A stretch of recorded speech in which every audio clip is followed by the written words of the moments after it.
Pokémon Ultra Sun et Ultra Moon sortent dans 3 mois. Et je pense qu'il est donc temps pour moi de vous proposer une vidéo théorie. J'avais déjà prévu 3 théories pour ce dernier, mais les théories en question étaient déjà mentionnées par beaucoup, et il me manquait des infos. Mais bref, je suis très heureux de vous parler de ce jeu, tout comme son prédécesseur l'an dernier. Donc c'est parti.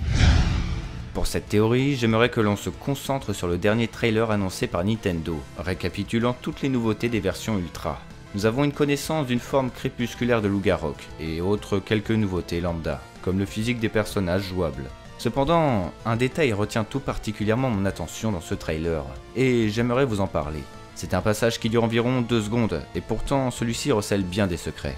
Nous voyons le héros parler à Solan, alias le roi du rock'n'roll, faut croire. Il était un adversaire pour le titre de maître Pokémon dans Soleil et Lune, mais ce n'est pas le plus intriguant.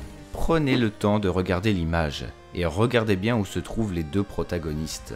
Nous sommes dans l'arène de Carmin-sur-Mer, une arène de type électrique de la région de Kanto, et normalement tenue par le Major Bob. Comment? Pourquoi?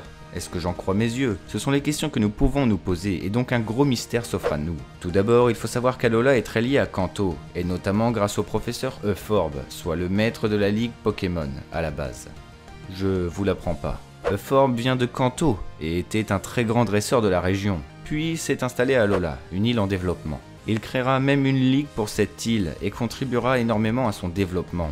Il faut savoir aussi que dans Soleil et Lune, la région était en pleine expansion. Le but principal est d'attirer des gens du monde entier à parcourir cette région.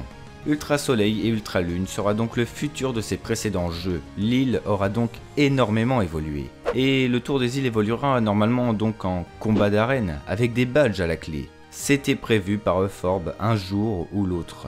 De plus, Euphorbe étant fan de la région de Kanto, qu'il prend toujours comme référence, s'est probablement influencé des arènes de là-bas. Et ce serait pourquoi il y aurait une arène ressemblant à celle de Carmin-sur-Mer, avec le principe des poubelles.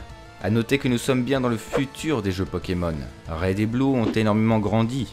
Donc 2 possibilités s'offrent à nous. Soit l'arène serait tenue par Chris, qui est le capitaine de l'épreuve électrique, donc il y aura un rapport, ou bien l'arène serait faite exprès pour la venue du Major Bob à Alola.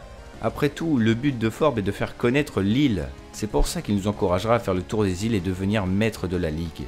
Nous avons déjà le cas avec les Pokémon de la 1G, qui possèdent une forme d'Alola. C'est un retour aux sources qui fait rêver les joueurs nostalgiques. Alola possède énormément de liens avec Kanto et tout ceci rentrerait dans la cohérence du jeu et serait une excellente stratégie marketing de la part de Nintendo.